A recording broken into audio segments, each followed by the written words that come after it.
Sahana bhavatu, Sahanau bhunaktu, Sahaviryam karavavahai, Tejasvinavadhitamastu, Ma vedvishavahai. Om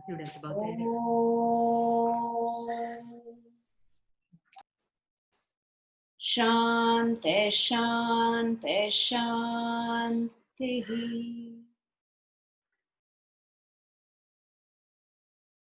Shri Krishna Vagishayatishwarabhyam Samprapta Chakrankana Bhashya Saram Shrinoth Narangendra Yatau Samarpitasvam Shri Krishna Maryam Gurvaryamide Virodhe Kartike Mase Shatatara Krutodayam Yogacharyam Krishna Maryam Guruvaryamaham Bhaje Shri Gurubhyo Namah.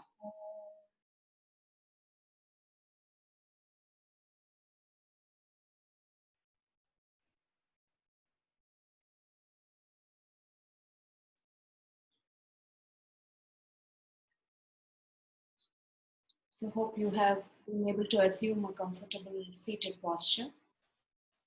Make sure your back is erect. Just lift and drop your shoulders back and bring your chin down. You can keep your eyes closed. Make sure you're seated in such a way that your lower abdomen is slightly held in. Your lower back is not too arched. The weight of your body is going down to the back of your seat.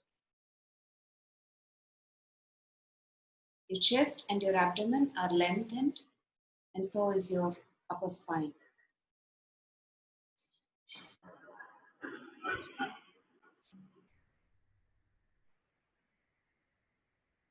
Take a couple of minutes to completely settle down into the posture, into your body, bringing all your awareness to the body.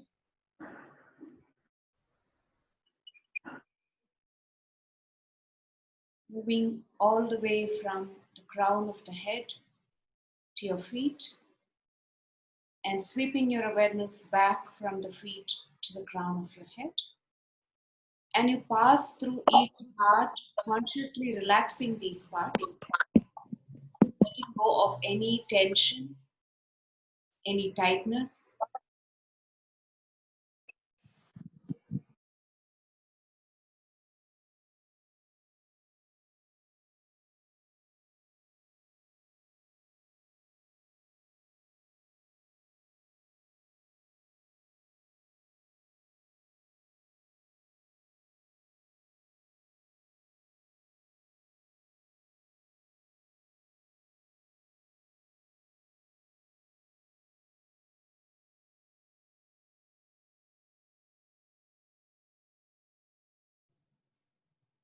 Even though we are meeting this friend every day, every moment, consciously or unconsciously,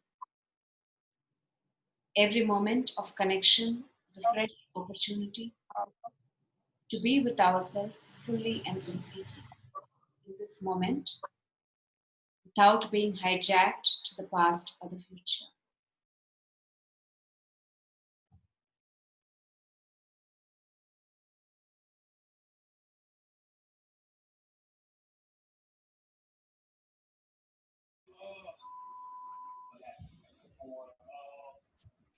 Slowly start deepening your exhalation.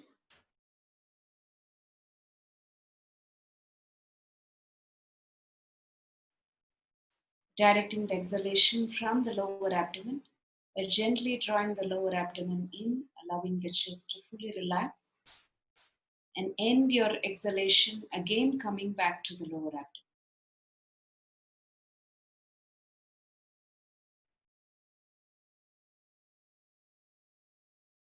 Keep your lower jaws, your throat Your neck area absolutely relaxed. Complete your exhalation. Pause for a couple of seconds. Then take a few seconds, maybe 3 to 4 seconds of just the natural inhalation. Let it flow in. And then slowly begin to deepen the inhalation by expanding the chest, allowing the upper abdomen to fully expand, straightening the spine. Take a good deep inhalation. Pause. Take your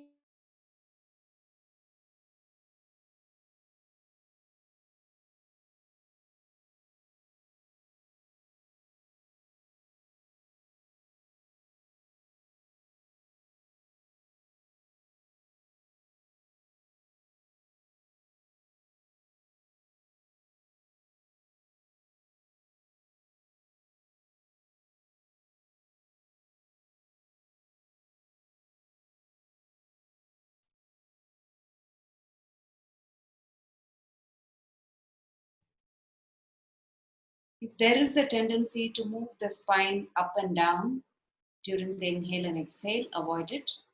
We try and keep the spine as straight and extended as possible, but not overextending because that might actually push the abdomen out or tire you.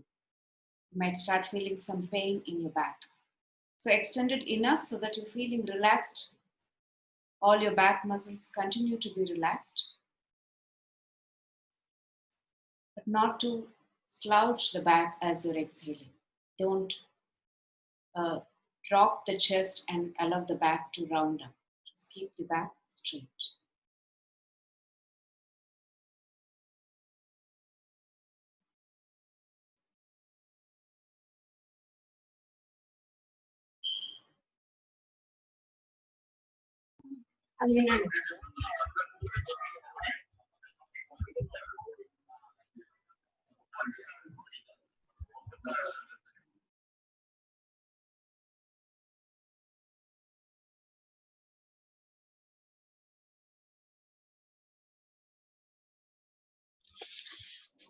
Complete with this breath, and then you can come back to your natural breathing. And when you're ready, open your eyes.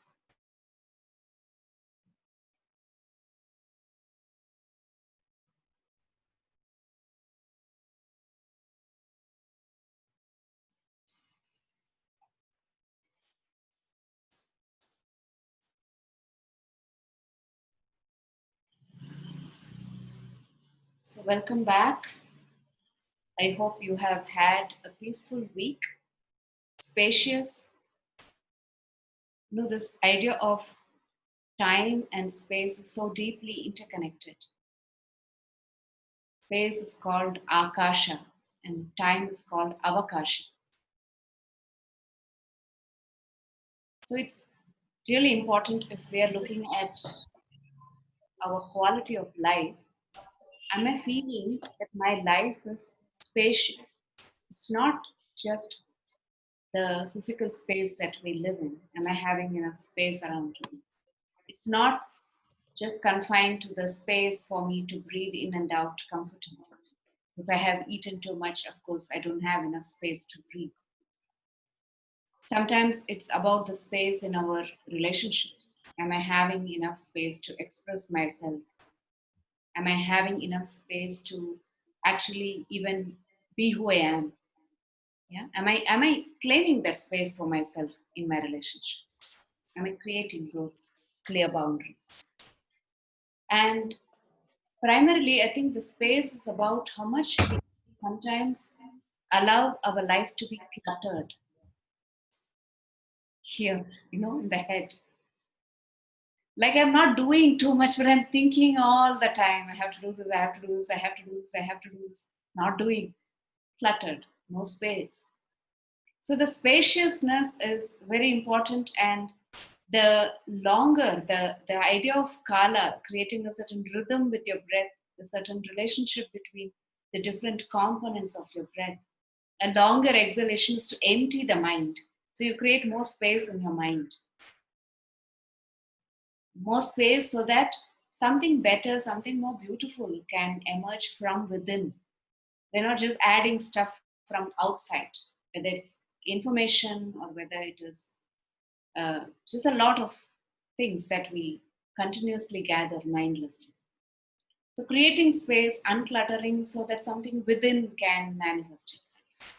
Yeah, that's the idea of space, and that means I need time. I need time to breathe.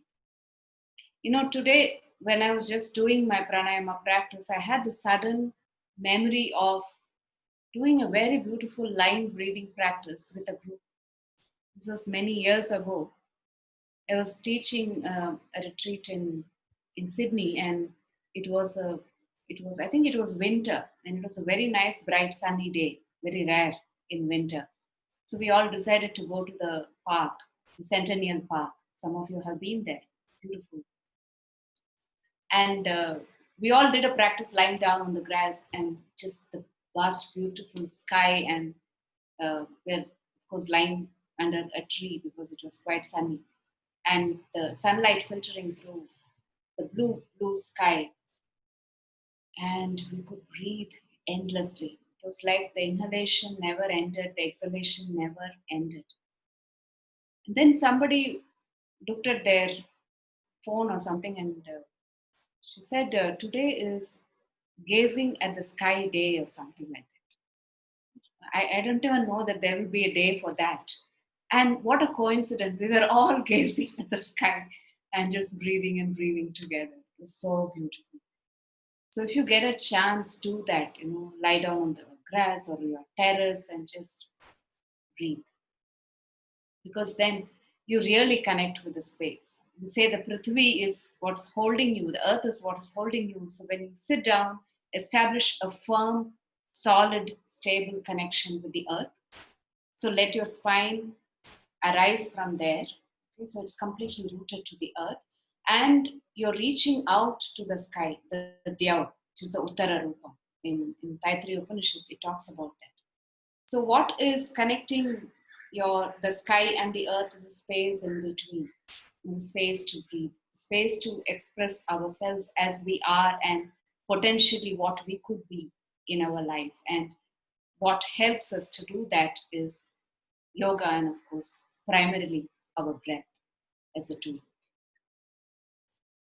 Today, I was having a very interesting conversation with my dear friend, Dr. Suchitra. She's not here in the call, but she has been following these sessions. Suchitra is also a medical doctor and a teacher. Many of you who have studied with Yoga Vahini may have met her or studied with her. Very beautiful teacher. Something very inspiring about Suchitra is that she is a die-hard student. She's constantly learning and sharing. And we were having this conversation about physiology, breathing physiology, and she had some questions. And I thought it was important for me to go back to the technique of breathing and clarify a few things. And maybe we can come back to this conversation later, and maybe one day she can join this call. So a few things that we talked about, the movement of the lower abdomen on inhalation. Like I had mentioned, two things about inhalation, that in the yogic breathing, we are keeping the inhalation secondary to the exhalation.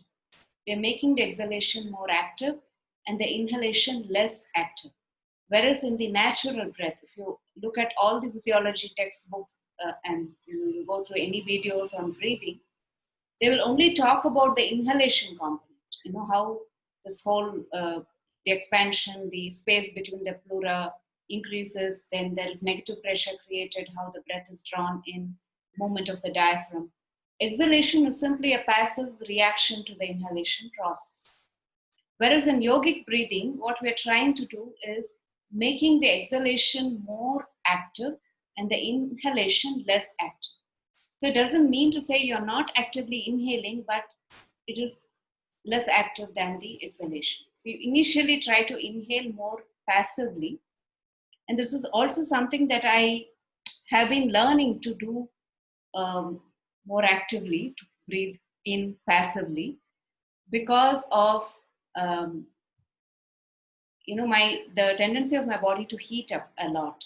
And so my teacher, who gave me some guidance on my practice, said keep your inhalation very passive. Keep it passive all through, and not try to like inhale like that. And that actually helped to cool down my system.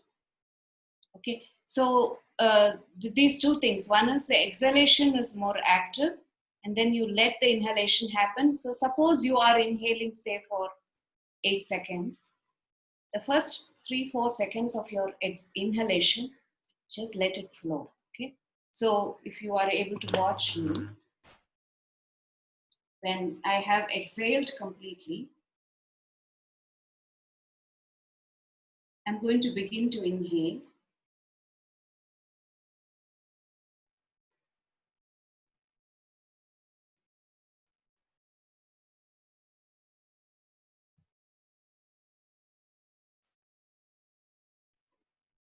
I complete my inhalation, then I start exhaling.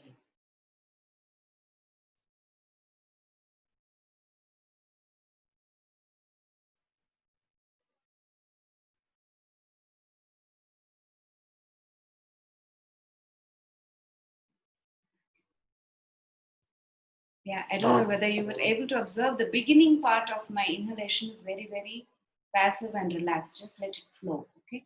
And after a while, slowly deepen, expanding. So the way we allow the expansion to happen is like like you're blowing through air into a balloon. It's not so much like pouring water into a bucket. It's not like you push the stomach out and then breathe into the stomach and then to the lower chest and then to the upper chest. As you breathe in, you let the air fill in your sinuses, goes all the way, fill in all this place. Feel the expansion from all the way from the clavicle. So there is an expansion to the front by the lifting of the rib cage. There is an expansion to the sides by opening up, stretching of the intercostal muscles. There is an expansion happening also by not like this, but lengthening of the spine. So your shoulder blades behind have to proximate as you inhale. So your spine is lengthened. Particularly, you feel that the space between your vertebra, the upper back, is actually lengthening. And every inhalation potentially is like a traction effect, on your upper back. And this is it is not very easy to reach that part in most postures even. That's why some of these postures like Tadasana are so important, because you allow this traction to happen. And you can do that with a very good deep inhalation without straining yourself. Okay, so the shoulder blades don't go this way. You can feel this as you watch, you breathe. Are you going this way as you inhale, or are you going this way as you inhale? So your shoulders should go down and back and not lift up. Okay, these muscles have to be relaxed. We are not using ideally the neck shoulder muscles to breathe, because that is the stress breathing. Okay, so that's why you allow the natural inhalation to happen. So the diaphragm is already moving very comfortably, and then you expand more deeply. But as you do that with training, maybe not in the beginning, with training, you don't let the lower abdomen be pushed out. Because what happens with a lot of people is the upper abdomen is very tight for whatever reasons. Dr. Suchitra was saying she works with a lot of young people. She teaches adults and kids, and the upper abdomen is very tight. There's no movement in the abdomen, she says. Hardly any movement in the abdomen. And people are lifting their chest up and sucking the abdomen in for cosmetic reasons, probably. See, unfortunately, when you need to breathe in, the stomach will come out because you have the spine behind. Ideally, you would like to push the air out through the back and not through the front. You would like to have this flat, but it will come out. Yeah, because the diaphragm moves down, it will push the organs against the wall of the abdomen. So the upper abdomen will have to come out on inhalation. But if we try to tighten this area, what happens is this part becomes very tight. So your anahata, the heart center actually tightens up, gets restricted, which is very unhealthy for the body. And maybe the lower abdomen becomes more lax and it gets pushed out. So watch that. Watch that for yourself and see how this works. There is no problem with the lower abdomen coming out initially, but as you progress, train not to push the lower abdomen too much and ensure that the movement is very free in the upper abdomen. I used to teach people with epilepsy. We did a project on understanding the effect of yoga practice on epileptic seizures. It was a 3-year project and we worked with around 45 people. And it was so beautiful to watch that, just by correct breathing, learning how to breathe correctly, people were even able to abort an impending attack. And sometimes when they would get an attack, it would be much milder, much lesser in intensity. Somebody who would have to be in bed for a couple of days after a grand mal attack could get up in 1 hour and continue with their work. And all that we taught through asana, through pranayama, and whatever techniques, whatever visualization possible, is to allow this part, the upper abdomen, the diaphragm area, to really be free. The diaphragm has to be free to move, to contract and flatten down, and to relax and go back to the dome shape. So this might sometimes happen, but this might not happen very effectively because we hold it very tightly. And when we hold a lot of emotions, unexpressed emotions, when we hold a lot of dukkham is actually tightening of the space. So it becomes habitual to hold it in.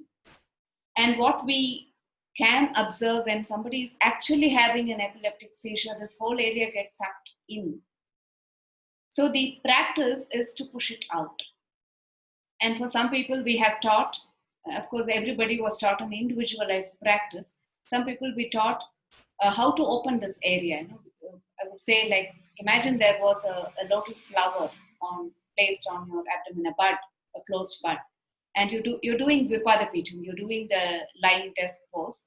And as you inhale, you open your arms and you raise your hips up, but you visualize this bud is opening up very beautifully. You're able to see that bud opening up.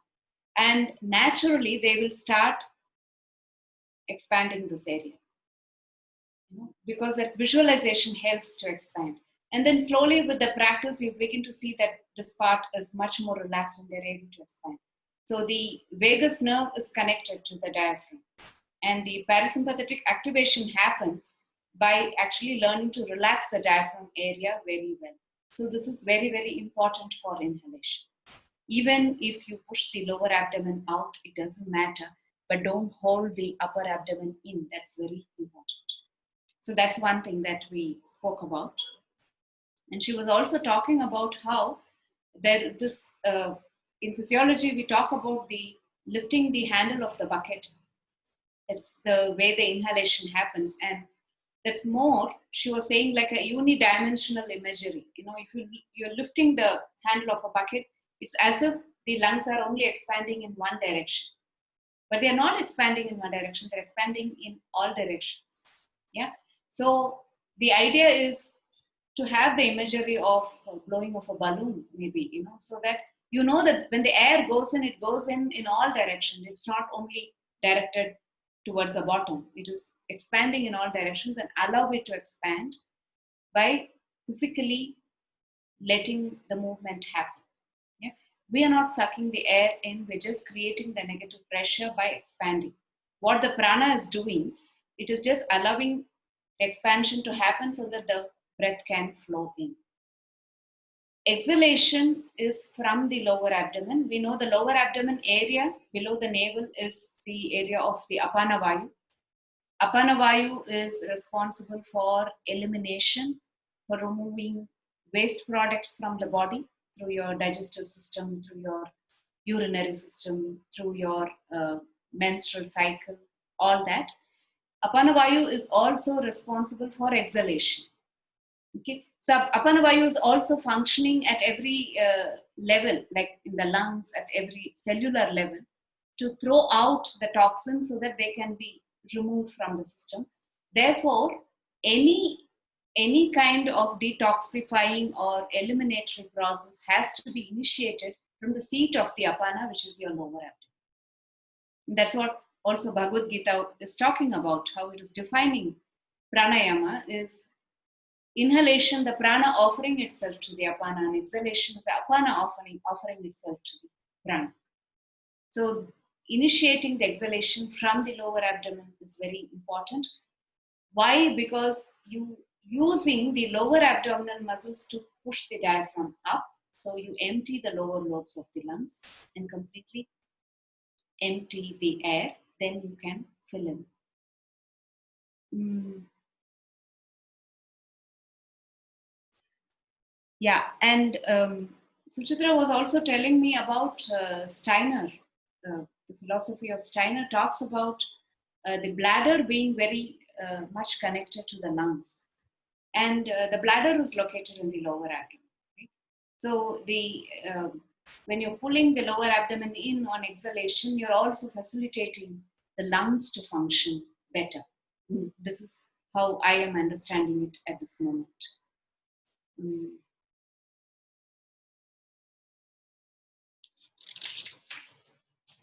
Yeah, so a few checkpoints if you want to look at the inhalation and exhalation technique. I'm really spending time on this because it's so important. You know, even if you're not learning all the different pranayama techniques, does not matter. If you're learning how to breathe better, I think that's the most important thing, and also teaching people how to breathe better. I'm not saying breathing correctly or wrongly, because there are many techniques that we learn, and once we learn a particular way of breathing, if that becomes natural for us, that may seem to be the correct technique. I'm just saying experiment with learning to breathe this way, and see what your experience is. Okay, so some of the checkpoints for exhalation will be that while you start exhaling from the lower abdomen, and always pause before that. So you move your mind there. You get your mind to the lower abdomen to start your exhalation process. You can even do it with a very mild, gentle Mula Bandha by contracting the rectum. So you directing your awareness there, and you don't have to hold it. You can relax initially. Later, you might be able to hold it for longer. Draw the lower abdomen in and up. And as you start drawing the lower abdomen in, don't hold the chest. Okay. So sometimes what happens, you draw the abdomen in, but you're holding the chest up. So when the abdomen goes in, then you try to relax the chest, the abdomen is pushed out. You see like a seesaw effect happening. And that's not good, because it is actually confusing your diaphragm. The diaphragm is now going up, and then suddenly it is pushed down. Diaphragm does not know what to do. Should I go up? Should I go down? What should I do now? So the movement of the diaphragm has to be very smooth. We're talking to the diaphragm saying, now this is what you have to do. Yeah, you have contracted, you have extended. Now you have to relax. You relax in a very gentle way. So as you draw the lower abdomen in, let the chest relax simultaneously. You do it at the same time. And how do you know that you're doing it at the same time? Is there is no seesaw effect. And letting the chest relax. Once you finish the exhalation, come back to the lower abdomen and complete it. Draw the abdomen in a little more. There's little more air left, and throw the air out. And try to keep the throat area relaxed. Even if you keep your mouth slightly open, it might help, because if there's any air trapped around the upper chest, this throat area, that can be thrown out. So keep this area very relaxed. So these are some of the things to remember. Don't suck the upper abdomen in. Now, even in asana practice, okay, you take any asana for that matter, whether you're doing a forward bend in a Vajrasana or a Paschimottanasana, you don't bend like this, okay? You never allow this area, the diaphragm area, the Anahata area, to be tightened. So even when you're extending to a forward bend, you're extending this way. So this part is kept free. So don't suck this area in during the exhalation. And if you observe people doing that when they're exhaling, direct the focus to the lower abdomen and start using the lower abdomen more. And with practice, you will develop more flexibility in the lower abdomen muscles so that you can draw them in and keep the upper abdomen more relaxed.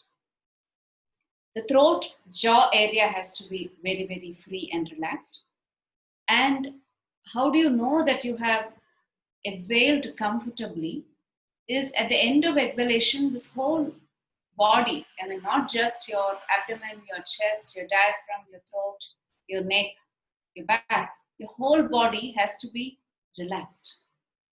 You know, the idea of prachardana vidharana, what I spoke about last class, is once I've thrown the air out, I have to be absolutely comfortable in that emptiness. And how do I know? Like if I'm able to hold my breath for a little while after the exhalation, I'm not in a hurry to inhale. It's not like the breath has to come in like that. I can just invite the inhalation and it will slowly come in at its own pace in the beginning. Yeah. So that quality of exhalation is very important. Now coming to the checkpoints for the inhalation. The inhalation beginning with passive and then slowly deepening it, lifting the chest up, straightening the upper back. So you're actively using the spine. Let the breath fill into the upper abdomen. Don't use your neck, throat, shoulder muscles to breathe. The shoulder should not lift as you're inhaling. Even if you're doing an arm movement, you're not doing an arm movement like this. I'm exaggerating, but if you watch carefully, a lot of people, the first impetus for the inhalation is coming in the shoulder. It's not supposed to be the shoulder. You're inhaling from the heart. This is where the inhalation begins. This is your pranasthana, where the prana is actually creating the impetus for the inhalation to happen is the heart, not the shoulder. Okay, so you have to allow the inhalation to happen, expand from the heart, so not to lift the shoulders. If your upper back can straighten, your shoulder blades approximating, wonderful, because then it really helps to lengthen your upper spine. With practice, not to push the lower abdomen out. Yeah. So if you were drawing a line across your navel, what is below the navel is your lower abdomen. I mean, I'm not asking you to like hold a scale and not push that out, but just to have an awareness of your lower abdomen and your upper abdomen is very important. The awareness of your navel, because that is what actually divides the apana from the samana area, okay, which is between the prana and the apana. So the more awareness we develop on these parts of the body through our asana and our pranayama, I think we will get in touch with a lot of deeper vital functions. We will be able to understand our digestion. We will be able to understand our emotions better. We will be able to regulate many things at more subtle levels. Yeah. Okay. So I've taken a long time. Now we'll get to practice. And today, because we have spoken so much about the techniques, keep this as the most important thing. Don't worry about ratios today. Okay, for today we will drop the ratios. What we are going to do is the first part of the breathing, maybe we will spend about 5 to 6 minutes simply extending your exhalation and inhalation with Ujjayi. Okay, and then we will start extending the exhalation much more than the inhalation using Anuloma Ujjayi. You don't count, but have a sense of the measure of the breath. Without counting, you should be able to see if your exhalation is longer than your inhalation. Yeah. And remember the technique and don't compromise with it. You don't have to be absolutely perfect. I can't watch you. Nobody is judging you. So just relax and breathe. Okay. And the third part of it can be Nadi Sodhana. And in Nadi Sodhana also, keep a long inhalation, a longer exhalation, and try to hold your breath after exhalation, maybe for 5 to 6 seconds. And instead of counting again, maybe just chant Om mentally as you hold your breath. Chant Om, Om.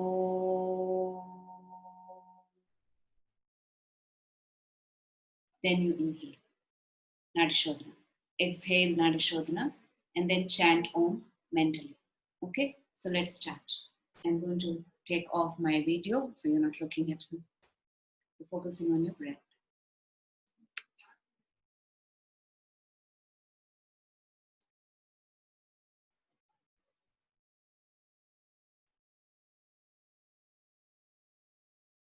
So again, bring your focus back to your posture. If you want, just do a few arm movements, maybe 2 or 3.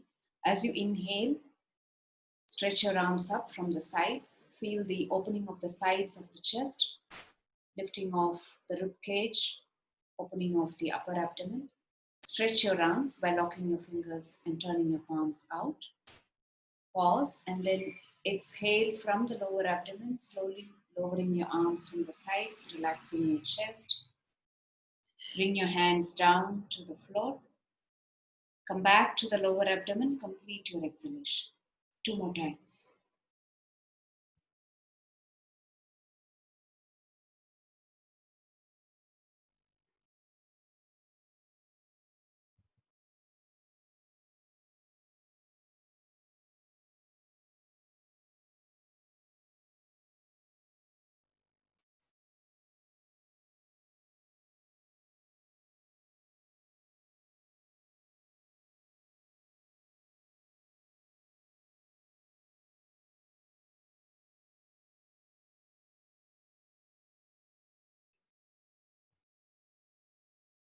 Okay, take a minute to completely settle down your posture.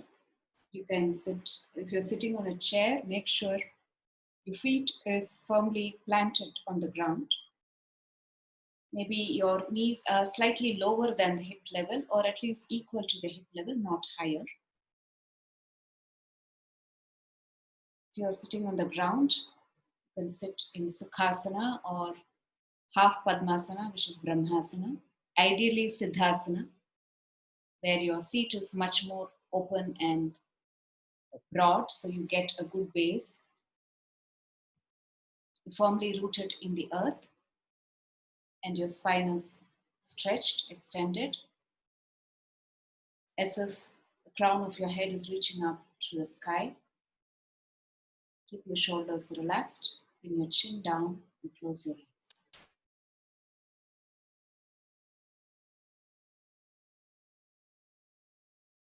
Start extending your exhalation for a few breaths with Ujjayi, and then start deepening the inhalation also.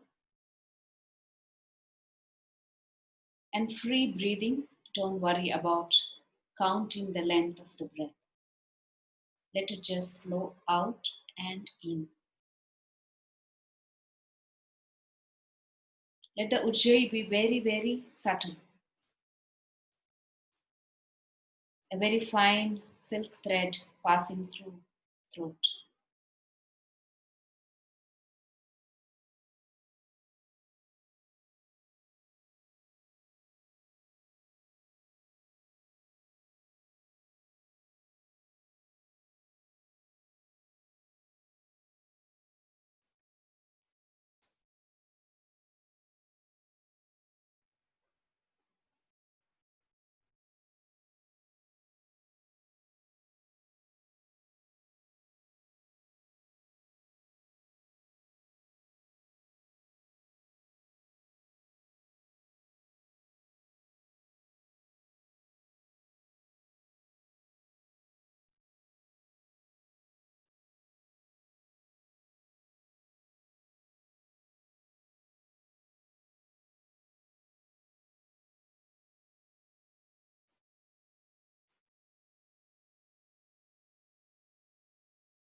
The more deeply and completely you exhale, the more space you create for the inhalation.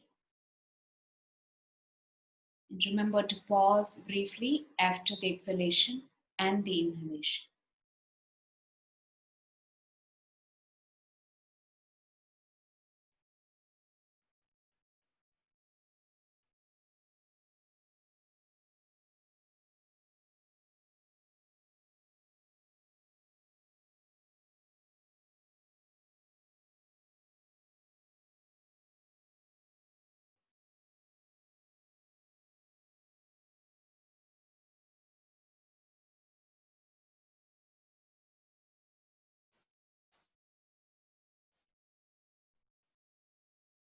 And now we will get to Anuloma Ujjayi.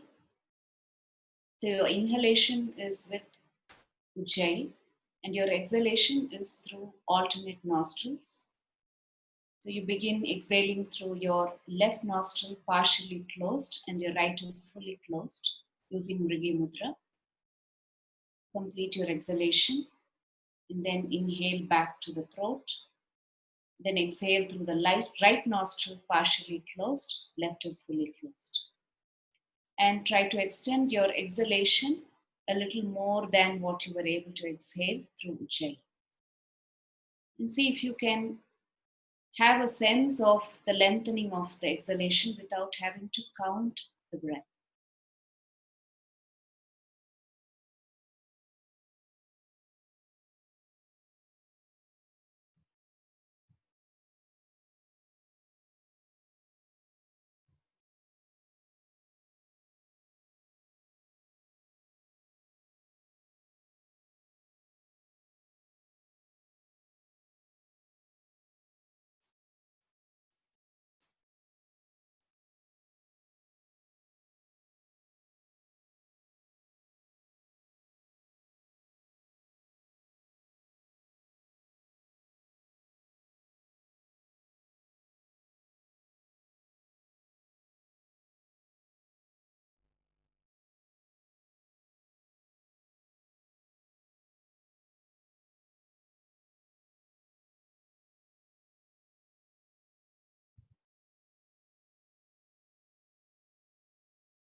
You may complete with this breath cycle, then just come back to Ujjayi.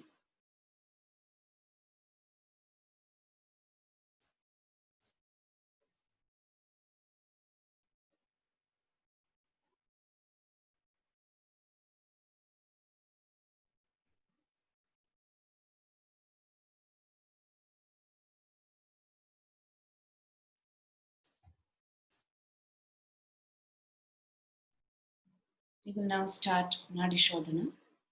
And like I said, in Nadi Sodhana, you exhale, keep your exhalation longer than your inhalation.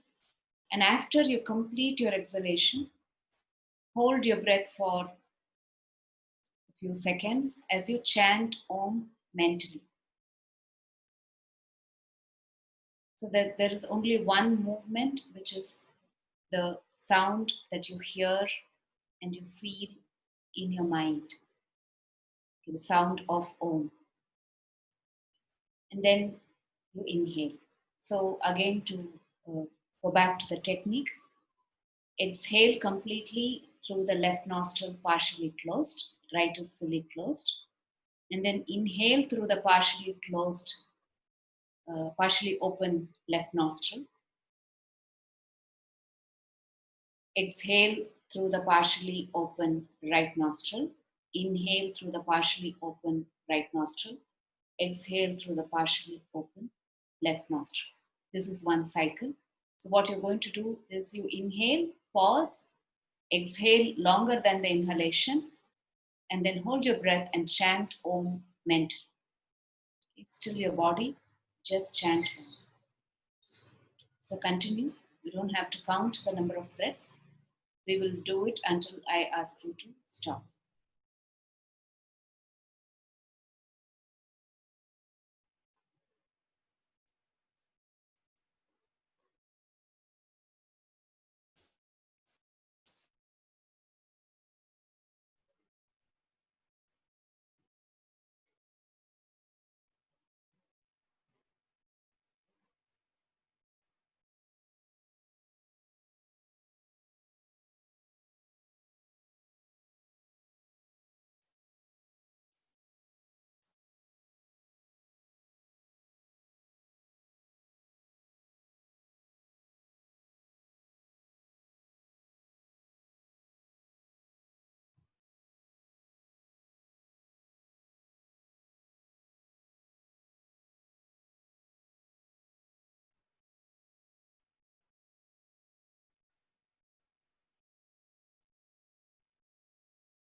Each time after exhalation, you can bring your hand down and then chant Om mentally.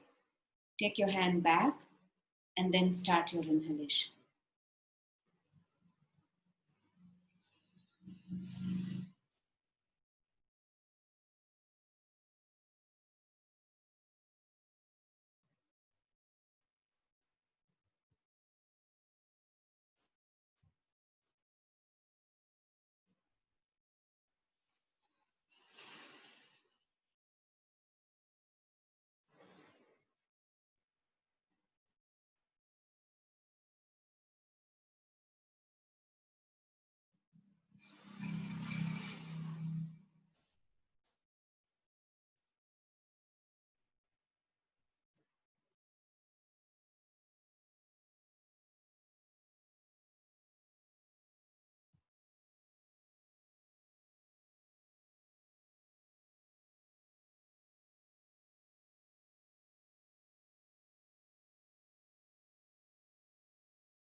If inhaling through the nostril with nostril control is blocking your nostril, continue with Anulom Ujjayi. Drop the Nadi Sodhana for now. Otherwise, you might get a headache.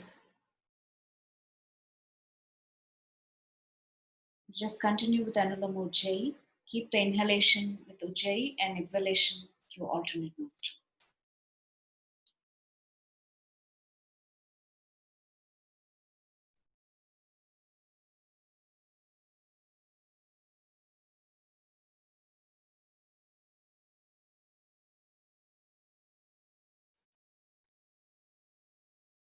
Try to keep your chin down slightly.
Remember, the mind is not controlling the breath, the mind is simply following the breath.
Complete the Nadi Sodhana with this breath cycle. Then come back to your natural breath. Come back slowly. So start just with extended inhale, exhale with Ujjayi. And even here, if you can pause after exhalation and chant Om mentally, take a few breaths like that, and then drop the regulation, come back to the natural. So step by step, we move back to the natural.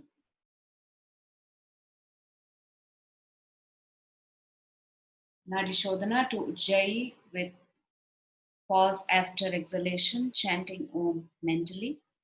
Take a few breaths and then drop the regulation, come back to the natural rhythm of the breath.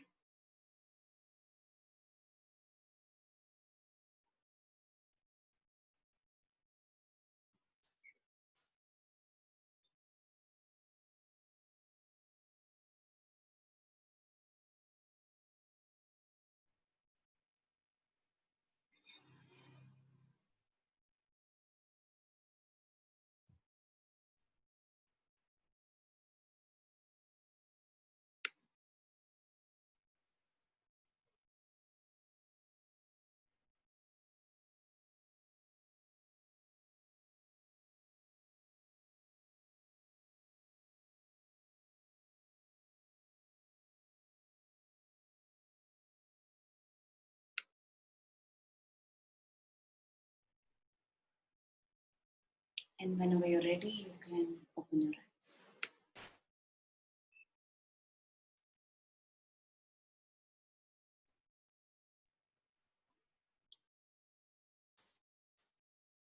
I hope you enjoyed breathing. So last week I had sent out a small form.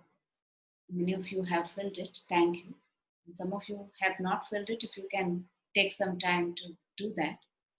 And I did receive a big list of questions, which I think I need to organize them, classify them, and then take an hour to answer them.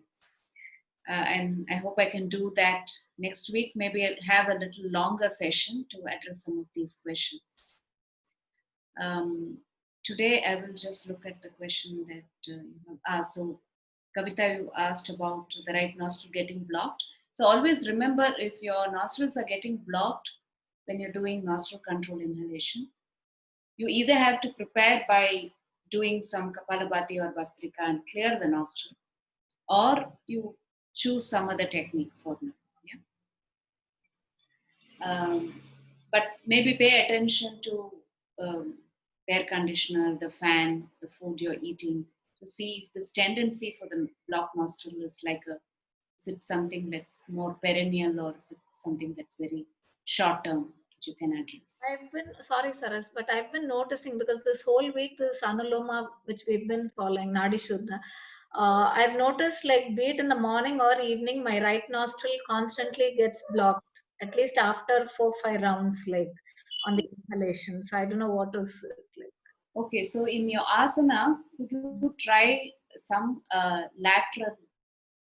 lateral stretches like you do Okay. Parshvakonasana, you do lateral stretching Tadasana, Okay. even in seated lateral stretch, no, like you do in Bhavishtakonasana. Mm-hmm. Do that so that you can open up this space. Okay. And also try some Bhastrika, like alternate, no, blowing out through the nostril. So try this. See if you are sleeping in a way that there's a blast of cold air hitting your right side. Okay. That may sometimes, if you're sleeping more to the left, Mm-hmm. uh, that may be the reason. So just check what could be Okay. the cause I also. sleep mostly on the left side. Uh, Okay. Sleeping on the left side. Yeah. Okay. So see if you are sleeping in there, with the air conditioner on, which side is the air blowing or the fan? Yeah. It's ideally better not to sleep directly under the fan. Mm. I don't use air conditioner, but if I sleep under the fan every morning, I wake up with the Mm. conditioner. Okay. But it's so hot, so I have to do something to clear it in the morning. Um, we have a couple of more questions. Um,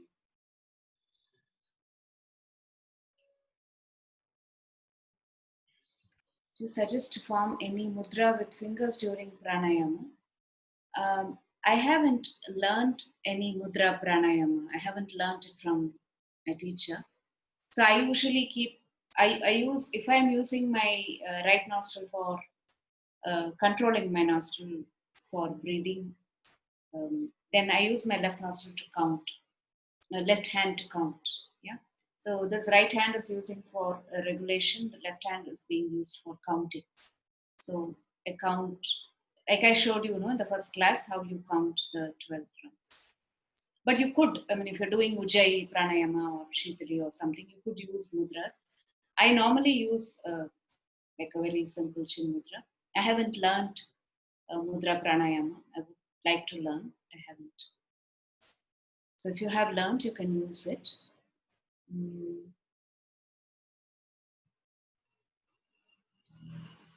So Shana, the form came on Thursday. I think sent on Thursday. The usual. Yeah. Harshita just shared me the link, so it's all good. Thank you. Yeah. So haven't you registered for this course? If you had registered, you should have got it, or it might have gone into your spam folder. Check that. Okay, I'll check. Thank you. Saras, if it's mine, we can take it up later. I notice it's already 8 p.m., so I don't want to add to the time. Yeah, I just couple of things. So Sumeda's, you're saying it's an issue holding after complete exhalation. Yeah, it's a practice. So see if you are trying to control too much, or so initially it is okay even to hold with a little bit of air left. Okay, and then after you hold for a while, see if you can exhale a little more. Try that for some time, and then see if you can hold after a complete exhalation. Maggie, your question is, you struggle with Nadi Sodhana, continue to gasp while inhaling. Exhaling. Saras, can I just say something? Yeah, Sumedha, can I just finish this? Yeah, sure. Struggle with Nadi Sodhana, continue to gasp while inhalation after exhalation. Any asanas I can do? Strengthen, just noticed it already. 8 p.m. Okay. This happens initially, Maggie. I had this for quite a while I was practicing. So ideally, you learn it from a teacher one-on-one. This is so important. They say that pranayama has to be learned from a teacher, not like this, okay, with 50 people sitting online. The teacher has to watch you breathe. The teacher has to help you, guide you. So that's the ideal situation. So if you can find a teacher who can teach you this step by step, that would be ideal. But irrespective of that, I think it will take a little time. So if you can be also patient as you practice. Sure. Coming back to Sumedha. Yeah, Sumedha. Yeah, Saras, you know what happens is if after a long exhalation, like I completely empty out. At that point, I feel my heart is going to totally sink. So beyond a 1 second or a 2 second hold, I just cannot. I'm like, I feel everything's going to stop. It gets very difficult. So that is not the way to do it then. Because the idea is you should be able to hold after exhalation quite comfortably. They say if you're doing bandhas, like 10 to 15 seconds, you should be able to hold. But I'm saying without bandhas, without contracting, if you're doing a good exhalation, you should be able to hold comfortably for 10 seconds. So maybe you are over exerting during the exhalation. Yeah? That's why I keep a said little. keep some air in. Yeah. No problem. Keep some air in, hold. Got After it. you held, try to exhale a little more, like krama. And if you're able to do that for some time, then you can get to the deeper exhalation. Okay. Thanks. So it's more, it's the reserve volume that you're getting out, not the residual air. So there is still air always in the lungs. You can't empty fully. If you empty fully, we can't survive. So there is residual air left, but there is a reserve volume that we empty completely. But that may be over a period of time you can practice, but don't overdo it. Yeah? Thank you. Thank you.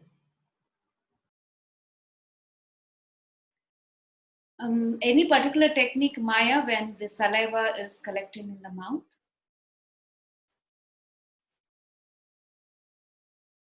Or is it all techniques of pranayama?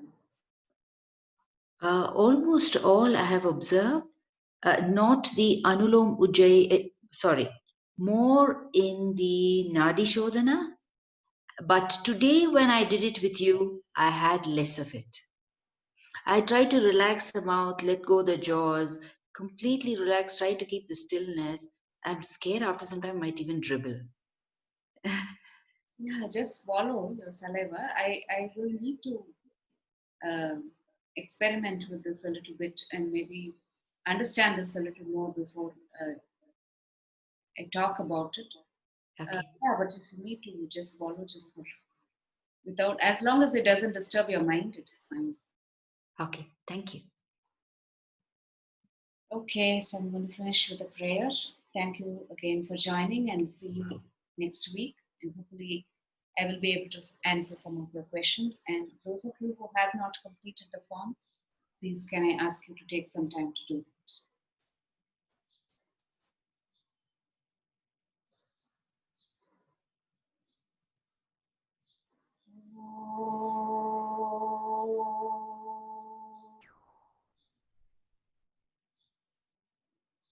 Asato ma Sadgamaya Tamasoma Jyotirgamaya Mrityorma Amritam Gamaya. Om Shanti Shanti Shanti.